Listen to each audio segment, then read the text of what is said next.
اعوذ باللہ من الشیطان الرجیم بسم اللہ الرحمن الرحیم کل من علیہا فان ویبقى وجہ ربک ذو الجلال والاکرام۔ صدق اللہ العظیم وصدق رسولہ النبی الکریم۔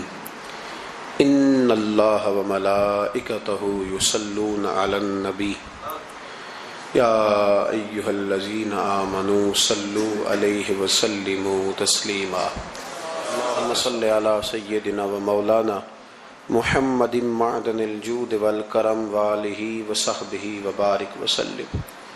حمد و صلاۃ کے بعد اللہ کریم نے مسلمان کو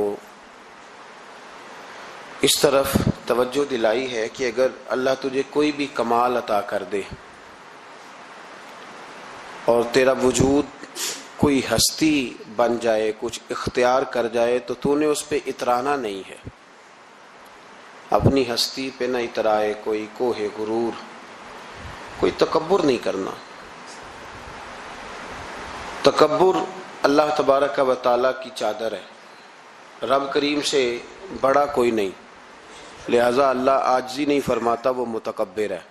اللہ اکبر، اللہ سب سے بڑا، اللہ بہت بڑا ہے، سب سے بڑا اللہ۔ اب کوئی اور بڑا بننے کی کوشش نہ کرے، عاجزی میں رہے۔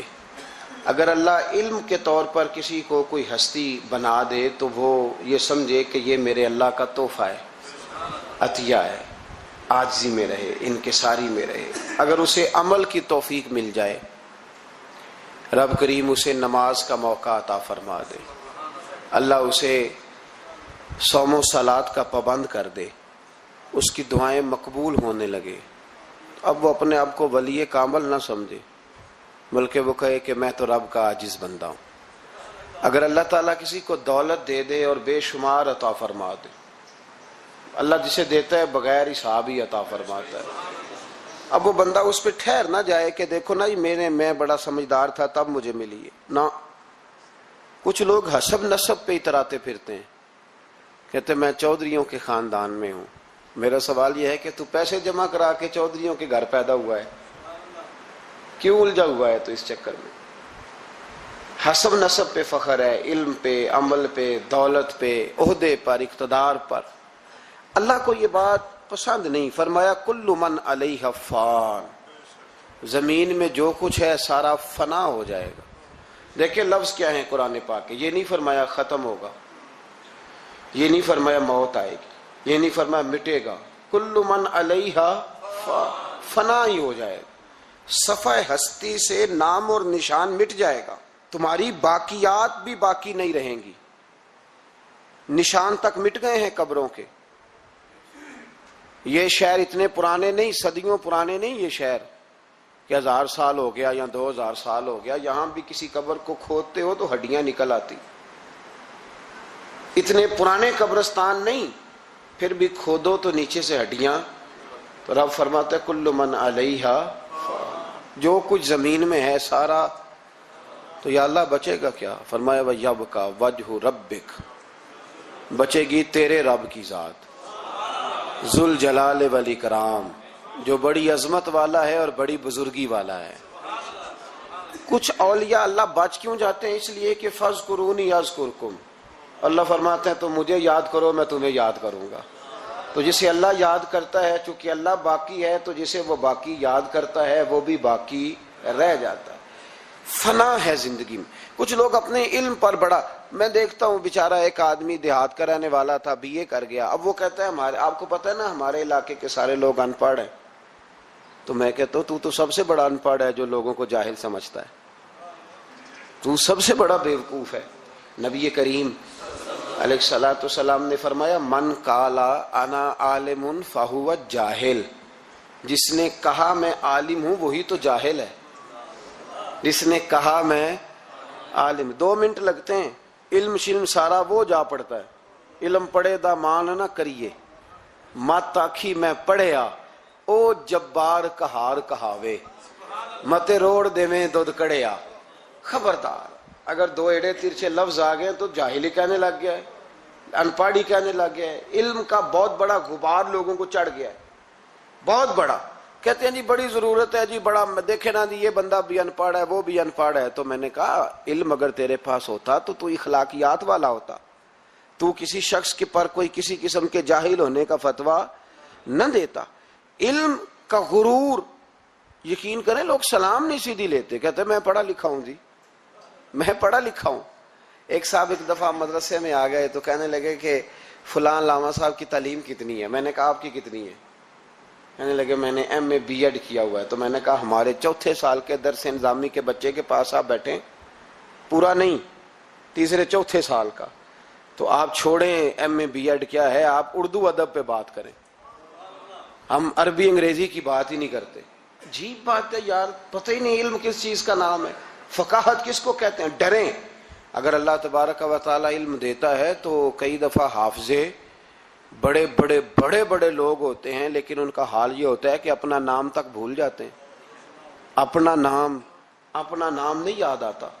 بڑھاپے میں لوگ پوچھتے ہیں نام کیا ہے, تو کہتے پتہ نہیں کیا نام ہے. رستے بھولے ہوئے ہیں لوگ, بھولے ہوئے رستے. بہت بڑا سائنسدان اور بہت بڑا علوم و فنون کا ماہر آدمی, لیکن معاذ اللہ ثم معاذ اللہ, اللہ ہمیں معاف فرمائے, پاگل ہو کے مرتے ہیں لوگ, مفقود الخبر ہو جاتے ہیں, حافظے تباہ ہو جاتے. کل من علیہا نہ کوئی اپنے علم پر کسی قسم کا کوئی بھروسہ. امام غزالی کہتے بنی اسرائیل کا ایک بڑا نیک آدمی تھا. جس طرح 5 نمازیں پڑھنے والا سب سے نیک نہیں ہو جاتا, تو باقی سارے ہی گناہگار نظر آتے ہیں. سارا دن بحث ہی کرتا رہتا ہے, یہ بھی نہیں پڑھتا نماز, یہ بھی نہیں پڑھتا, وہ بھی نہیں پڑھتا. تو میں کہتا ہوں تو اللہ سے ڈر, اگر اللہ نے توفیق دے دی ہے. تبلیغ کرنا تیری ذمہ داری ہے, تنقید کرنا تیری ذمہ داری نہیں ہے. تو ڈر اللہ تعالیٰ سے. اگر 2 ایڑے ترچھے لفظ مسجد میں جا کے تو اللہ اللہ کے کر لیتا ہے, تو اب تو تنقید نہ کر, فلاں بھی نہیں آتا فلانا بھی نہیں آتا, یہ تیری ذمہ داری. تو تبلیغ کر, جا کے اسے کہہ, جو میں بات عرض کر رہا ہوں اس پر غور کریں. یہاں بیٹھ کے بحث کرنے کی اجازت نہیں کہ فلانا بھی بے نمازی ہے فلانا بھی بے نمازی ہے. حکم یہ ہے کہ اس کے گھر جا, دروازے پہ دستک دے کا, بھائی آ نماز پڑھنے چلے. جو کام کرنے والا ہے وہ کرتے نہیں, اور جو نہیں کرنے والا اس پہ بحث ہو رہی ہے, فلانا نہیں آتا, بڑی روٹی ہے, بڑا پیسہ ہے, مسجد نہیں. یہ تو ہے ہی نہیں تیرے کرنے والا کام. تو جا کے پیغام دے. بنی اسرائیل کا ایک شخص تھا تو بڑا عبادت گزار تھا, بڑا نیک تھا, بڑا پرہیزگار. ایک گناہگار بیچارہ, اس نے دیکھا کہ وہ درویش صاحب, صوفی صاحب, نمازی صاحب, حاجی صاحب بیٹھے ہوئے, میں بھی پاس جا کے بیٹھتا ہوں, شاید مجھ پہ بھی اللہ کرم نوازی کر دے. میں بھی پاس جا کے, اللہ اکبر, میں کہتا ہوں کیا بات ہے اس گناہگار کی, جو اپنے آپ کو گناہگار تو مانتا ہے نا, کیا بات ہے اس کی. کہنے لگا میں بھی جا کے بیٹھتا ہوں, شاید مالک مجھ پہ فضل فرمائے. اس نیک کے پاس جا کے بیٹھ گیا. جب جا کے بیٹھا نا تو نیک کہنے لگا تو کدھر آ گیا ہے, اٹھ چل دوڑ جا, تجھے نہیں پتا تو کہاں آ گیا, اتنا ناپاک آدمی صبح شام گناہ کرتا ہے, میرے پاس آ گیا ہے. اللہ کریم نے اس وقت کے نبی کو وحی فرمائی کہ اس ولی کو جا کے کہہ دو میں نے تیرے سارے عمل ضائع کر دیے. تو اپنے آپ کو اتنا اعلیٰ جانتا ہے, کل من علیہا فان. اگر تجھے تھوڑی سی نماز کی توفیق دے دی تو سب کو گناہگار سمجھنے لگا. اور فرمایا گناہگار کو جا کے کہہ دو تو نے اپنے آپ کو گناہگار سمجھ کے میرا ولی سمجھ کے صحبت حاصل کیا, تیرے میں نے سارے ہی معاف کر دیے. یہ جو تکبر ہے نا, تکبر علم کا, فضل کا, تقوی کا, پرہیز, اس کو اتار کے پھینکیں, عاجزی پیدا کریں, انکساری پیدا کریں. ڈریں, لوگ ڈرا کرتے تھے. حضرت عمر کی بڑی شان ہے نا, میرے مصطفیٰ کریم نے فرمایا شیطان وہ گلی بدل جاتا ہے جس گلی میں عمر کو دیکھ لیتا ہے. 950 سال حضرت جبریل شان بیان کریں تو جناب عمر کی عظمت ختم نہیں ہوتی. حضرت فاروق اعظم اور یہودی اور عیسائی کہتے ہیں کہ 6 مہینے عمر اگر اور رہتے تو دنیا میں کوئی کافر نہ چھوڑتے, اتنا بڑا شخص. لیکن انتقال کا وقت آیا تو لوگوں نے تعریف کی, کہا عمر تیری بڑی بات ہے یار, کیا بات, کمال کر دیا. تو حضرت عمر رو پڑے, فرمانے لگے تم میرے گناہ نہیں جانتے, دعا کرو میری نیکیاں اور بدیاں برابر برابر ہو جائیں اور میں چھوڑ دیا جاؤں, حساب سے چھوڑ دیا جاؤں. مجھے کسی اعلیٰ درجے کی خواہش نہیں کہ میں کسی اعلیٰ مقام پہ رکھا جاؤں گا، بس دعا کرو برابر برابر معافی مل جائے۔ یہ ان لوگوں کا احساس تھا جن کے تقوی کی گواہی خود رسول پاک نے عطا فرمائی ہے، ان لوگوں کا یہ عالم ہے۔ اور تیرا میرا یہ حال ہے